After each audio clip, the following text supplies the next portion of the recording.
আমরা সেখানে কয়েকজন কাজ করি, আমাদের তো জীবন তাগিদে কোনো কাজ কাম নাই, তেল পাওয়া যাচ্ছে না, তেল সংকটে আমরা সবাই অভাবের মধ্যে পড়ে যাচ্ছি, কোনো কাজ কাম হচ্ছে না দোকানে, একদম ব্যবসা বাণিজ্য নাই বললেই চলে। এটার একটা সমাধান দেওয়া দরকার আসলে।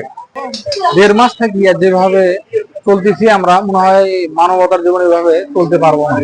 গাড়ি ঘোড়া চলতেছে না, পেট্রোল পাওয়া যাচ্ছে না, আমাদের গ্যারেজে কোনো ইনকামে নেই, কিভাবে চলবো সেটাই চিন্তা করতেছি। গাড়ি তো আসতেছে না, তেল থাকলে তো গাড়ি আসতো, কিন্তু তেলে তো পাওয়া যাচ্ছে না, তেলে তো সংকট। ওই জন্য গ্যারেজে চিন্তা ভাবনা করতেছি বন্ধ করে দিব, দিয়ে অন্য কাজ করতে হবে এখন আমাদের। তেলের সংকটে পড়েছে, এই জন্য কোনো বাইক চলাচল করছে না, আমাদের সারাদিন ধরে 1 টাকা ইনকাম করা হয়নি।